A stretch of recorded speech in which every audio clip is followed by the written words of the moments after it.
آياته لعلكم تهتدون. صدق الله مولانا العظيم وصدق رسوله النبي الصادق الوعد الأمين. تمام حضرات درود پاک پڑھ لے. اللهم صل على محمد وعلى آل محمد كما صليت على إبراهيم وعلى آل إبراهيم إنك حميد مجيد. اللهم بارك على محمد وعلى آل محمد كما باركت على إبراهيم وعلى آل إبراهيم إنك حميد مجيد. قابل احترام بزرگوں، بھائیو، عزیزو، سورہ آل عمران ہے اور چوتھا پارہ ہے. 2 آیتیں آپ کے سامنے تلاوت کی ہیں، کا ترجمہ سن لیں. ان آیات میں اللہ پاک نے فرمایا ہے، اے ایمان والو، ڈرتے رہو اللہ سے جیسا چاہیے اس سے ڈرنا، اور نہ مرنا مگر مسلمان، اور مضبوط پکڑو رسی اللہ کی سب مل کر، اور پھوٹ نہ ڈالو، اور یاد کرو احسان اللہ کا اپنے اوپر، جب کہ تھے تم زمین میں، جب کہ تھے تم آپس میں دشمن، پھر الفت دی تمہارے دلوں میں، اب ہو گئے اس کے فضل سے بھائی، اور تم تھے کنارے پر ایک آگ کے گڑھے کے، پھر تم کو اس سے نجات دی. اسی طرح کھولتا ہے اللہ تم پر آیتیں تاکہ تم راہ پاؤ. پہلی آیت کریمہ میں اللہ تبارک و تعالی نے 2 باتوں کی طرف متوجہ فرمایا ایمان والوں کو.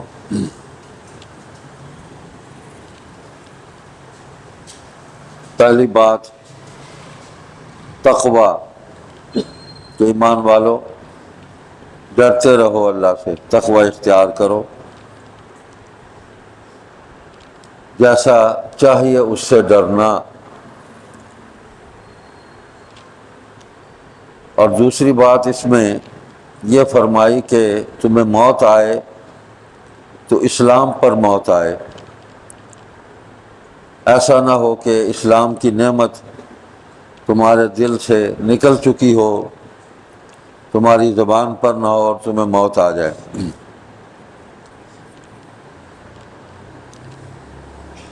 تیسری بات جو اس میں اللہ پاک نے اسی آیت میں فرمائی وہ یہ ہے کہ حق تقاتی، کہ اللہ سے ڈرنے کا جو حق ہے اس کے مطابق ڈرو. اب پہلی بات ڈرتے رہیں، تو اللہ سے ڈرنے کا مطلب یہ ہے کہ اس کی پکڑ، اس کی ناراضی اور اس کی سزا سے ڈرتے رہنا چاہیے کہ وہ ہمیں کہیں ہماری خطاؤں پر پکڑ نہ لے، اور اسی خوف کو سامنے رکھتے ہوئے اللہ کی طرف توجہ رکھنی چاہیے، اس کے حکموں کو پورا کرتے رہنا چاہیے، اور اللہ سے توفیق مانگتے رہنا چاہیے. اور تقوی کا مطلب یہی ہے کہ اللہ کے حکموں کو ماننا اور ان پر چلنا، حلال کاموں کو اختیار کرنا، حرام کاموں سے بچنا، اللہ کے حکموں کا ادب کرنا، اللہ کے حکموں کا لحاظ کرنا، اللہ کی شرم کرنا. تقوی کا مطلب یہی ہے.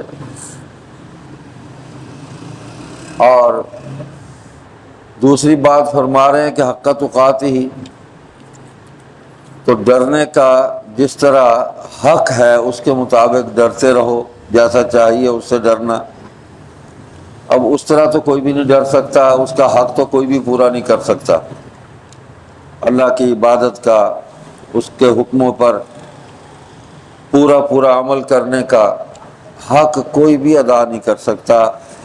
یہ تو اللہ کے نبی کا مقام ہے کہ وہ اللہ کے حکموں پر پورا عمل کر کے دکھا دیں، سمجھا دیں، اور اللہ کی ناراضی سے ڈرتے رہیں۔ اور اللہ کے نبی صلی اللہ علیہ وسلم نے ہی امت کو حکم فرمایا کہ ڈرتے رہو۔ اور ڈرنا کیسے ہے؟ جیسے اللہ کے نبی نے اللہ کے حکموں پر عمل کیا اور ادب کیا اور لحاظ کیا، وہی ہمارے لیے نمونہ ہے۔ لیکن ایک گنجائش اس میں نکل آئی۔ سورہ بقرہ میں اللہ پاک نے فرمایا لا یکلف اللہ نفسا الا وسعها، کہ اللہ تعالیٰ نے کسی بھی نفس کو یعنی کسی بھی جان کو ایسی بات کا ذمہ دار نہیں بنایا، اس کو مکلف نہیں بنایا، اور اس پر کسی ایسے کام کا بوجھ بھی نہیں ڈالا جو وہ نہ کر سکے اور جو بوجھ وہ نہ اٹھا سکے۔ یعنی اللہ کے دین کے جتنے بھی حکم ہیں وہ ایسے نہیں ہیں کہ ہم ان کو کر نہیں سکتے، وہ مشکل نہیں ہیں، بڑے آسان ہیں، ہماری طبیعت اور فطرت کے عین مطابق ہیں۔ اللہ تعالیٰ نے ہمیں پیدا کیا تو حکم بھی ہماری طبیعت، ہمارے مزاج، ہماری فطرت کے عین مطابق ہمیں عطا فرمائے کہ ان پر عمل کرنے سے ذرا بھی تکلیف نہیں ہوگی، دقت پیش نہیں آئے گی۔ تو حق تو ادا نہیں ہو سکتا، لیکن جو ہم کر سکتے ہیں، اللہ یہ فرما رہے ہیں جو طاقت تمہیں حاصل ہے، جو اختیار تمہارے پاس ہے، جتنی ہمت تمہارے پاس ہے، بس وہ کر لو، اللہ اسی کو قبول کر لے گا۔ نماز کا حکم ہے نا، بس نماز پڑھ لیں، کوشش کریں کہ دھیان نماز میں اللہ کی طرف رہے، دنیا کی طرف دھیان نہ رہے، اللہ کی طرف دھیان رہے۔ اور اگر کوئی خیال آ بھی جاتا ہے، کوئی ادھر ادھر دھیان چلا بھی جاتا ہے، تو اس کی پرواہ نہ کریں۔ اس کا یہ مطلب نہیں کہ نماز پڑھنا چھوڑ دیں کہ مجھے تو خیال آ گیا، دھیان اس طرف چلا گیا۔ یہ جو نماز کے بعد حضور صلی اللہ علیہ وسلم کا مسنون عمل ہے کہ سلام پھیرتے ہی اللہ اکبر، استغفر اللہ استغفر اللہ استغفر اللہ 3 دفعہ حضور علیہ الصلوۃ والسلام استغفار کیا کرتے تھے، اس کلمے کو پڑھا کرتے تھے۔ تو یہ امت کو سبق ہے کہ نماز میں جو کمی رہ گئی، جو کوتاہی رہ گئی، استغفار کی برکت سے اللہ تعالیٰ اس کو معاف کر دیں گے۔ جو غلطی ہو گئی، جو کمی کوتاہی رہ گئی، جو غفلت ہو گئی، اللہ اس کو معاف کر دیں گے۔ تو سارے کاموں میں ساتھ ساتھ اللہ تعالیٰ نے انتظام کیا ہوا ہے ہماری بخشش کا، ہماری مغفرت کا، ہماری ٹوٹی پھوٹی عبادت کو قبول کرنے کا۔ تیسری بات اس میں یہ فرمائی کہ وَلَا تَمُوتُنَّ إِلَّا وَأَنْتُمْ مُسْلِمُونَ، اور نہ مرنا یعنی ایسا نہ ہو کہ تمہیں موت آ جائے مگر مسلمان، یعنی مسلمان تم نہ ہو تو اسلام کی حالت میں تمہیں موت آنی چاہیے۔ اللہ تعالیٰ کا چاہنا یہ ہے۔ تو وہ اسلام کی حالت میں موت تب ہی آئے گی جب ہم زندگی کے تمام معاملات میں، تمام موقعوں پر اپنے دل کو، اپنے دماغ کو اللہ کی طرف متوجہ رکھیں گے۔ ہر کام کو کرنے سے پہلے سوچیں گے کہ اللہ کا حکم کیا ہے، اللہ کے نبی صلی اللہ علیہ وسلم کا حکم کیا ہے، انہوں نے کیسے کیا ہے، تو اس کے مطابق ہم کام کرتے رہیں گے۔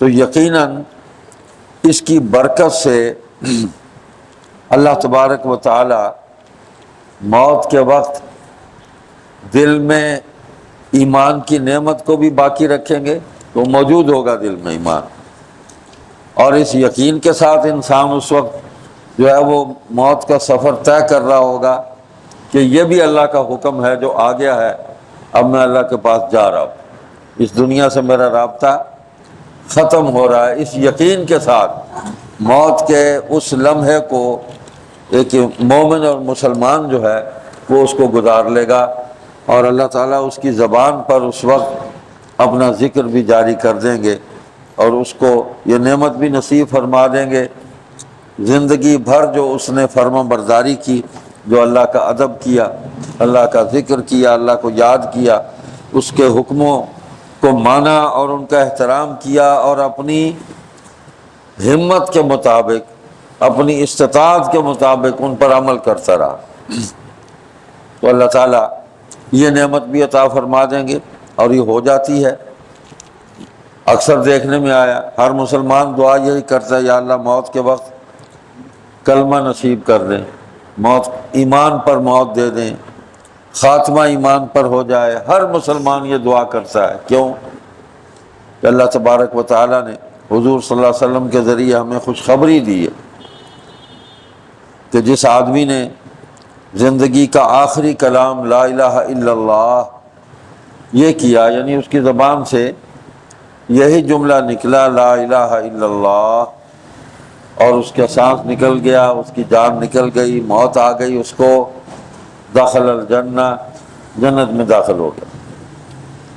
تو اس کلمے کی اتنی برکت ہے، اللہ کو اتنا پسند ہے، تو ہر مسلمان اس کی خواہش کرتا ہے۔ حدیث میں یہ بھی آتا ہے، حضور علیہ السلام نے فرمایا کہ اللہ مجھے فرماتے ہیں، حدیث قدسی ہے، اللہ فرماتے ہیں کہ مجھ سے اچھی امید رکھو، اچھا گمان کرو، اچھی خواہش مجھ سے وابستہ کرو، جیسی خواہش رکھو گے، جیسا گمان رکھو گے، جیسی امید رکھو گے، ویسا ہی معاملہ کروں گا۔ تو اس لیے ہر مسلمان یہی دعا مانگتا ہے، یا اللہ خاتمہ ایمان پر کر دے، کلمہ نصیب کر دے، آخری وقت میں لا الہ الا اللہ ہماری زبان پر ہو، تو اللہ ویسا ہی معاملہ فرما دیتے ہیں، اس لیے کہ اللہ سے امید ہی یہی وابستہ کی ہے۔ تو یہ خاص جو تیسری بات اس آیت کریمہ میں فرمائی کہ ایسا نہ ہو کہ تمہیں موت آئے اور اسلام سے تم محروم ہو جاؤ اس وقت، تو اسلام پر ہی تمہیں موت آنی چاہیے، اور وہ ان دو کاموں کی وجہ سے ہی موت آئے گی کہ اللہ کے حکموں کا احترام کریں، ان پر عمل کریں، تقوی اختیار کریں، جن باتوں کو اللہ نے کرنے کا حکم دیا ہے انہی کو کریں، جن چیزوں کو کھانے پینے کا حکم دیا حلال ہے انہی کو کھائیں پئیں۔ وما آتاکم الرسول فخذوہ وما نہاکم عنہ فانتہوا واتقوا اللہ۔ اس میں بھی اللہ نے فرمایا کہ اللہ کے رسول جو تمہیں عطا فرما دیں اس کو لے لو، جس بات سے منع کر دیں اس سے رک جاؤ۔ پھر تاکید کی واتقوا اللہ، اللہ سے ڈرتے رہو۔ تو اللہ کے رسول صلی اللہ علیہ وسلم اگر کسی کو مال دیتے ہیں، بھائی لے لو، تھوڑا دیا ہے تب خوشی خوشی لے لو، زیادہ دیا ہے تب خوشی خوشی لے لو، کوئی منصب دیا ہے تب لے لو۔ یہ صحابہ سے نا سامنے ان کو خطاب تھا، مال غنیمت آیا، تقسیم ہوا، کسی کو کم گیا، کسی کو زیادہ گیا، تو وہ اللہ کے نبی صلی اللہ علیہ وسلم جانتے تھے کہ کس کو کتنا دینا ہے، کس کا کتنا حق ہے۔ اسی طرح جو ہدایت عطا فرمائی، جو دین عطا فرمایا، جو حکم دیے، بس ان کو قبول کر لو بھائی، ان کو مان لو، اور اس میں اپنی عقل کا زور نہ لگاؤ کہ یہ بات سمجھ میں نہیں آتی، سمجھ میں آئے چاہے نہ آئے بس مان لو۔ تو جب کوئی مسلمان، کوئی انسان مسلمان نہ بھی ہو، وہ اللہ کی بات مان لیتا ہے، اللہ کے نبی صلی اللہ علیہ وسلم کی بات مان لیتا ہے، تو ہدایت مل جاتی ہے، پھر روشنی مل جاتی ہے عقل کو، پھر صرف عقل پر نہیں کھڑا رہتا۔ دوسری آیت اللہ پاک نے اس میں یہ فرمایا وَاعْتَصِمُوا بِحَبْلِ اللَّهِ جَمِيعًا وَلَا تَفَرَّقُوا، اور مضبوط پکڑو رسی اللہ کی سب مل کر، اور پھوٹ نہ ڈالو۔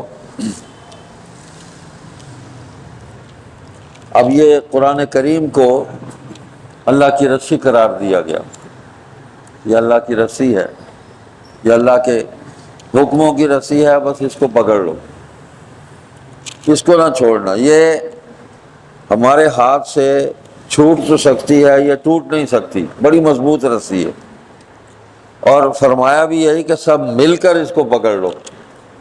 یعنی پوری امت کا جو اتحاد ہے، امت کے اندر جو اختلاف ختم ہونا ہے، وہ قرآن کریم ہی اس کا ذریعہ ہے۔ جب سارے مل کے اس کے حکموں کو پکڑ لیں گے تو اختلاف ختم ہو جائے گا۔ اپنی بات چھوڑ دیں گے نا، اپنی خواہش چھوڑ دیں گے، اللہ کے حکم کو مان لیں گے، اللہ کے نبی صلی اللہ علیہ وسلم کے حکم کو مان لیں گے، اسی کو مضبوطی سے پکڑ لیں گے تو جھگڑا ختم ہو جائے گا۔ جھگڑا تبھی ہوتا ہے جب ہر شخص اپنی خواہش منوانا چاہتا ہے، اپنی ضرورت پوری کرنا چاہتا ہے، دوسرے کی خواہش اور ضرورت کا احساس نہیں کرتا۔ تو اللہ تعالیٰ نے جو دین ہمیں عطا فرمایا، جو کتاب ہمیں عطا فرمائی، وہ ہم سب کے لیے ہے۔ ہماری ساری خواہشوں کو اللہ نے ہمیں پیدا کیا نا، تو ہماری خواہشوں کے عین مطابق اللہ تعالیٰ نے ہمیں حکم دیے ہیں کہ سارے مل کے اس کتاب کو پکڑ لو۔ جیسے حدیث پاک میں آتا ہے کہ میں اپنے پیچھے 2 چیزیں ترکے میں چھوڑ کے جا رہا ہوں،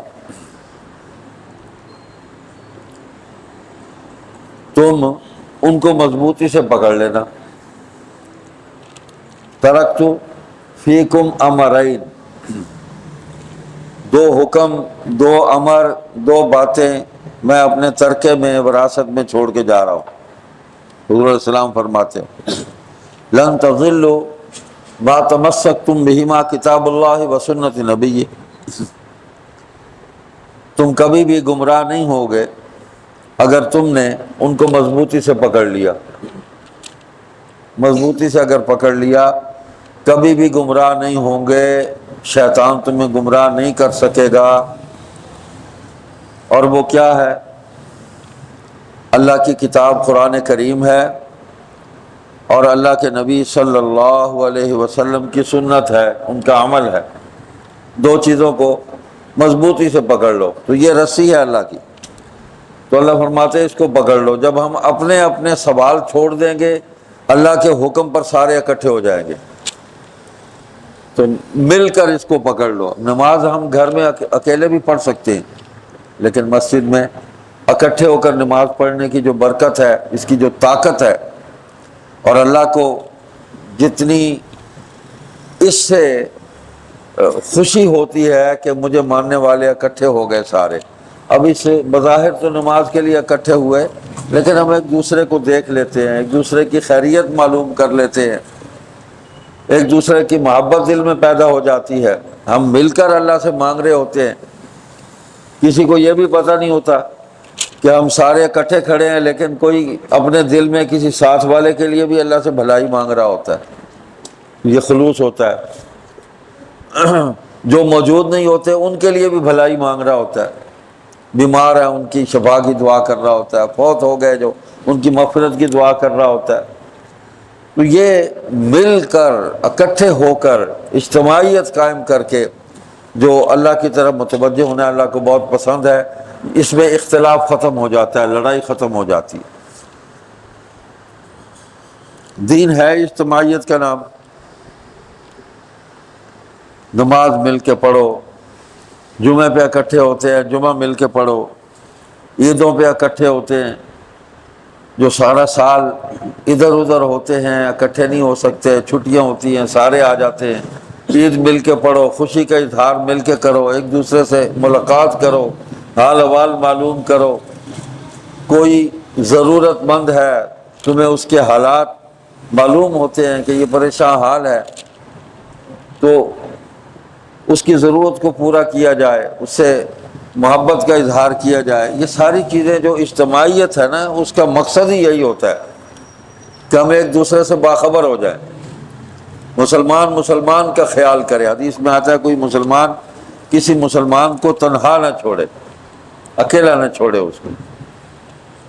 نبی علیہ السلام کی سنت ہے، سفر بھی کرتے تھے تو جماعت بنا لیتے تھے، فرماتے تھے کہ 3 آدمی اکٹھے ہو جاؤ، نہیں ہو سکتے 2 اکٹھے ہو جائیں کہ راستے میں ایک تو یہ چلتے ہوئے بھی جماعت بن گئی، دوسرا نماز کا وقت آ گیا تو جماعت بھی کرا سکیں۔ تو اجتماعیت، جمع ہونا، اکٹھے ہونا، اس میں بڑی برکت ہے۔ تو پھوٹ نہ ڈالو، اللہ اکبر، اپنی خواہشوں کو چھوڑ دو جو پرانی عداوتیں ہیں، دشمنیاں ہیں، تمہارے دل کے اندر ایک دوسرے کے بارے میں کدورتیں ہیں، بغض ہے، حسد ہے، نکال دو۔ کسی کے بارے میں دل کے اندر بری نیت ہے، اس کو نقصان پہنچانے کا خیال ہے دل کے اندر، صاف کر لو دلوں کو اور تفرقہ نہ ڈالو، یعنی آپس کے اندر پھوٹ نہ پیدا کرو، جوڑ پیدا کرو، توڑ نہ پیدا کرو آپس کے اندر۔ وَاذْكُرُوا نِعْمَةَ اللَّهِ عَلَيْكُمْ إِذْ كُنْتُمْ أَعْدَاءً فَأَلَّفَ بَيْنَ قُلُوبِكُمْ فَأَصْبَحْتُمْ بِنِعْمَتِهِ إِخْوَانًا، اور یاد کرو احسان اللہ کا اپنے اوپر، جب کہ تھے تم آپس میں دشمن، پھر الفت دی تمہارے دلوں میں، اب ہو گئے اس کے فضل سے بھائی۔ یعنی اللہ تعالیٰ فرما رہے ہیں کہ اس وقت کو یاد کرو تم کافر تھے، اس کتاب پر جس کو تمہیں سب کو کہا کہ مل کر اس پر عمل کرو، اس کو مضبوطی سے پکڑ لو، اس کتاب کو، یہ تمہارے پاس نہیں تھی اور تم آپس میں ایک دوسرے کے دشمن تھے۔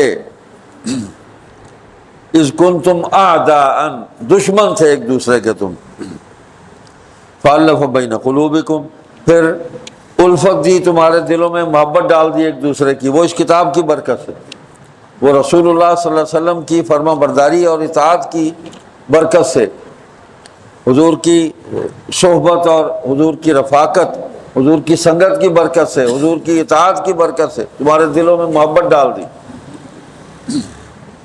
اور دیکھو تم اللہ پر ایمان لے آئے، اللہ کے نبی پر ایمان لے آئے، اللہ کی کتاب پر ایمان لے آئے، فرشتوں پر ایمان لے آئے، تم سارے جو ہے یہ ایمان کے اندر جب اکٹھے ہو گئے تو ہم نے تمہیں بھائی بھائی بنا دیا۔ انما المؤمنون اخوہ، تو بھائی بھائی جب ہو گئے تو پھر ایک دوسرے کا خیال کرے، خیال نہیں کرو گے تو پھوٹ ڈالو گے، تو پھوٹ ڈالنا ٹھیک نہیں ہے۔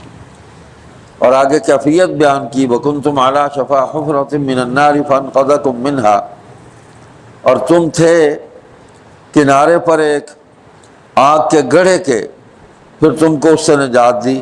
یعنی مشرک تھے تم، شرک کرتے تھے، کفر کیا تم نے، اللہ کی بغاوت کرتے تھے، تمہاری حالت یہ تھی کہ تم جہنم کے گڑھے کے کنارے پر کھڑے تھے کہ ابھی آگ میں گرے کہ گرے، ابھی گرے کہ ابھی گرے، تو اللہ نے تمہیں اس سے بچا لیا، نجات دے دی، جہنم میں گرنے سے بچایا، ذریعہ بنایا حضور صلی اللہ علیہ وسلم کو کہ انہوں نے اللہ کا پیغام تم تک پہنچایا، ہدایت تم تک پہنچائی، اللہ کی ناراضی سے ڈرایا، جہنم کے عذاب سے ڈرایا، اور اللہ کے انعام کی خوشخبری دی، بشارت دی، جنت کی بشارتیں دی کہ یہ میری بات مان لو جنت میں چلے جاؤ گے۔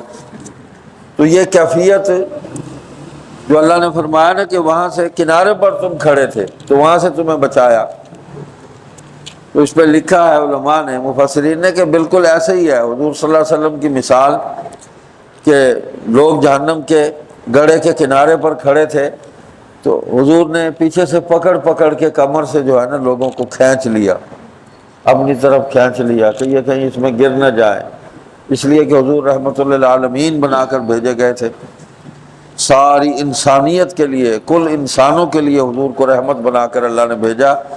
اور حضور صلی اللہ علیہ وسلم نے اتنا فکر کیا کہ یہ اللہ کی مخلوق جہنم میں نہ گر جائے، حضور اس میں بڑے غمگین بھی رہتے تھے، تو اللہ تعالیٰ نے اس پر بھی آپ صلی اللہ علیہ وسلم کو فرمایا کہ پریشان ہونے کی ضرورت نہیں، آپ اپنے آپ کو ہلاکت میں ڈالیں گے، اتنا فکر کر رہے ہیں، بس آپ ہمارا پیغام پہنچا دیں، ان کو سنا دیں، منوانا آپ کے کام میں نہیں ہے، آپ کی ذمہ داری میں نہیں ہے کہ آپ ان کو منوائیں، سنا دیں، پہنچا دیں۔ تو حضور نے پھر اس خوبصورتی سے پہنچایا، اس درد مندی سے پہنچایا، اس محبت سے اللہ کے دین کو پہنچایا کہ یہ جہنم کے کنارے پر کھڑے ہوئے لوگ جو تھے ان کو پکڑ پکڑ کے حضور کھینچ کے لے آئے اور وہ آ گئے، حضور کی بات کو مان لیا انہوں نے، حضور کی محبت ہی ایسی تھی۔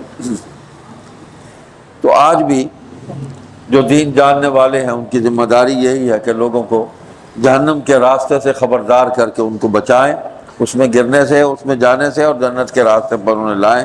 کذالک یبین اللہ لکم آیاتہ لعلکم تہتدون، اسی طرح کھولتا ہے اللہ تم پر آیتیں تاکہ تم راہ پاؤ۔ تو اللہ سبحانہ و تعالیٰ نے یہ ساری باتیں حضور صلی اللہ علیہ وسلم کے ذریعے امت پر واضح کر دی، کھول دی، تاکہ ہم ان کو تسلیم بھی کریں اور ان پر عمل کرنے والے بھی بن جائیں اور اللہ کو راضی کرنے والے بن جائیں۔ تو ان آیات کا بنیادی جو مقصد اور خلاصہ ہے وہ یہی ہے کہ اللہ تعالیٰ کو ہر وقت یاد رکھا جائے، کسی بھی وقت اللہ سے توجہ اپنی نہ ہٹائی جائے۔ جب ہم اللہ کو یاد رکھیں گے، ہر وقت اس کے حکموں کو سامنے رکھیں گے، تو اللہ بھی ہمیں یاد رکھے گا، اور اس کی رحمت جو ہماری طرف متوجہ رہے گی۔ ہمیں کبھی بھی نہیں اللہ کو بھولنا چاہیے۔ اگر اللہ نے بھلا دیا ہمیں تو پھر کیا ہوگا؟ ہمارے پلے کچھ نہیں رہے گا۔ اللہ فرماتے ہیں اگر تم نے مجھے بھلا دیا نا، میں بھی بھلا دوں گا تمہیں۔ اور اللہ کا بھلانا یہ ہے کہ اللہ تعالیٰ نفع اور نقصان کا شعور ختم کر دیتے ہیں۔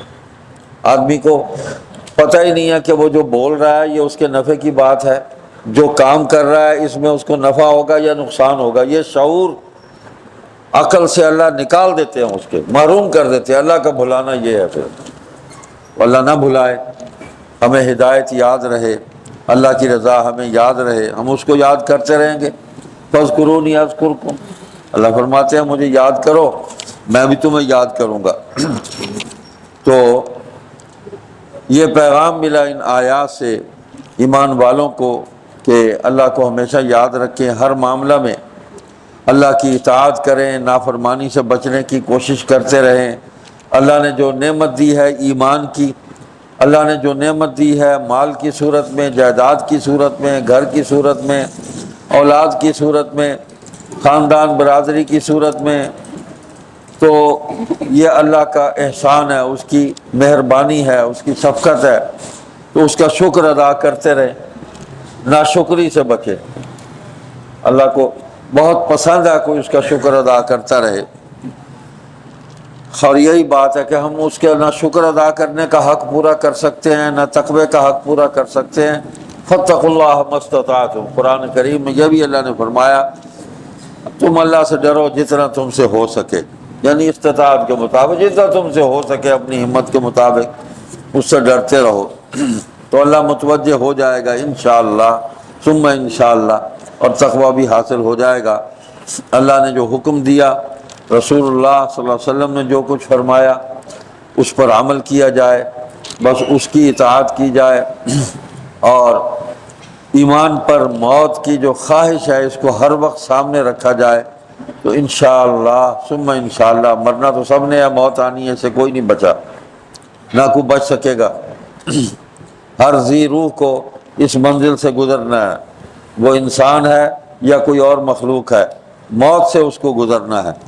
تو انسان کے لیے ایمان ضروری ہے، باقی مخلوقات جو ہیں ان کے لیے کوئی ایمان کا مسئلہ نہیں ہے، ہمارے لیے ضروری، اس لیے کہ اشرف المخلوقات ہیں، اللہ نے ہمیں کتاب عطا فرمائی ہے، نبی عطا فرمایا، انسانوں میں سے اپنے نبی کو پیدا کیا ہے، تو ہم انہی کی اطاعت اور فرما برداری کریں، حلال کاموں اور حلال چیزوں کی طرف متوجہ رہیں۔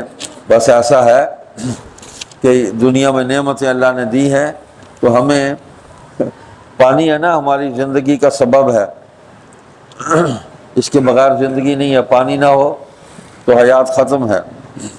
اللہ نے ہر چیز کو پانی کے ذریعے اس کو زندہ رکھا ہے، حیات جو ہے، تو اس کی ہمیں فکر نہیں کرنی چاہیے۔ اللہ نے ہمیں بہت پانی دیا، زمین کے نیچے موجود ہے، اوپر سے بھی برستا ہے، زمین کے نیچے بھی ہے، زمین کے اوپر بھی دریا سمندر چل رہے ہیں، تو ہمیں حوض کوثر کی فکر کرنی چاہیے، اس پانی کی کہ اس دن جو پیاس ہوگی قیامت کے دن، اس پیاس کو بجھانے کے لیے ہمیں حضور صلی اللہ علیہ وسلم جس حوض پر کھڑے ہوں گے، ہمیں وہاں سے پانی کا گھونٹ مل جائے اور ہماری پیاس بجھ جائے، اس کی فکر، اور وہ اعمال سے ہوگی، اللہ اور اللہ کے نبی صلی اللہ علیہ وسلم کے فرما برداری سے ہوگی۔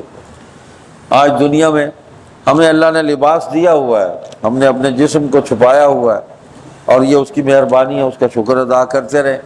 تو قیمتی کپڑوں کی فکر نہ کریں، اس کا مقابلہ نہ کریں، اس کی دوڑ نہ لگائیں کہ ہمارے کپڑے بہت اچھے ہوں، دوسرے لوگوں سے زیادہ قیمتی ہوں، اس کا مقابلہ نہ کریں۔ اس کفن کی فکر کریں کہ مرتے وقت ہمیں کفن مل جائے،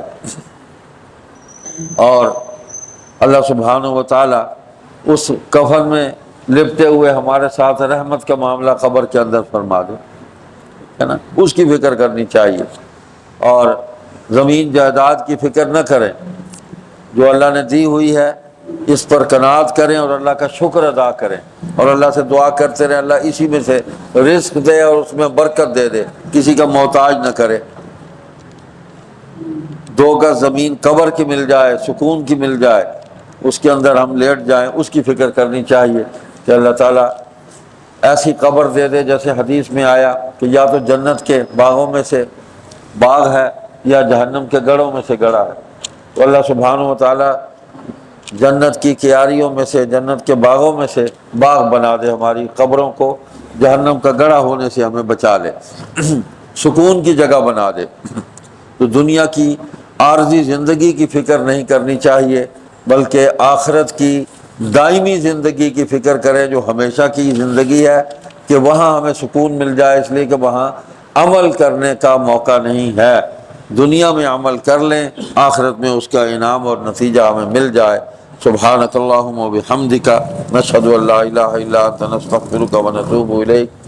الحمدللہ رب العالمین، والعاقبۃ للمتقین، والصلاة والسلام علی اشرف الانبیاء والمرسلین وخاتم النبیین محمد وعلی آلہ واصحابہ اجمعین۔ ربنا آتنا فی الدنیا حسنہ وفی الآخرۃ حسنہ وقنا عذاب النار۔ اے اللہ تمام بیماروں کو شفا عطا فرما دے، صحت کاملہ عطا فرما دے۔ اللہ جن کو ہم جانتے ہیں، جن کو نہیں جانتے، سب کو صحت دے دے، فضل فرما دے، کرم فرما دے۔ ہماری اس زندگی کو اے اللہ عافیت والی زندگی بنا دے۔ اے اللہ جو فوت ہو گئے حضور صلی اللہ علیہ وسلم کی ساری امت کی مغفرت فرما دے، ہمارے والدین کی، ہمارے خاندان کے بزرگوں کی، خاندان کے مردوں اور عورتوں کی، ہمارے اساتذہ کی، ہمارے مشائخ اور بزرگوں کی، اے اللہ سارے مسلمانوں کی، سب کی مغفرت فرما دے، ان کی قبروں پر اپنی رحمتیں نازل فرما دے۔ اے اللہ پریشانیوں کو دور فرما دے، ضرورتوں کو پورا فرما دے، جو مقروض ہیں اللہ خزانہ غیب سے مدد فرما دے۔ اے اللہ جو دین کا کام کر رہے ہیں، دین کے کام کے اندر اے اللہ تو ہی مددگار ہو جا۔ اے اللہ ہماری پریشانیوں کو دور فرما دے، اے اللہ کرم فرما دے، فضل فرما دے۔ اے اللہ اسباب بھی تو ہی عطا کرنے والا ہے، ہماری اسباب پر نگاہ نہیں ہے اللہ، تیری ذات پر اعتماد ہے۔ اے اللہ تیری رحمت پر ہماری نظر ہے۔ اے اللہ تو مسبب الاسباب ہے، اسباب کو بنانے والا ہے، ہمارے وہم و گمان میں بھی نہیں ہے۔ تو کہاں سے دیتا ہے، کیسے دیتا ہے، کیسے پہنچاتا ہے؟ اے اللہ فضل فرما دے، اپنی طاقت اور قدرت اس کا اظہار فرما دے، ہماری مشکلات کو حل فرما دے، رزق حلال طیب واسع عطا فرما، مسلمانوں کی ضرورتوں کو پورا فرما دے، ہمارے اداروں کی، مدارس کی، مساجد کی، ان سب کی ضرورتوں کو اے اللہ پورا فرما دے۔ اے اللہ محتاجی سے بچا لے، اے اللہ فضل فرما، کرم فرما، اور ہماری خطاؤں کو معاف فرما دے، ایمان والی موت دے۔ اے اللہ قبر کے عذاب سے بچا، قیامت کے دن ایمان والوں میں اٹھا، حضور صلی اللہ علیہ وسلم کی شفاعت نصیب فرما، بغیر حساب کے جنت میں داخل فرما دے۔ ربنا تقبل منا انک انت السمیع العلیم وتب علینا انک انت التواب الرحیم، وصلی اللہ علی النبی الامی وآلہ وصحبہ وبارک وسلم برحمتک یا ارحم الراحمین۔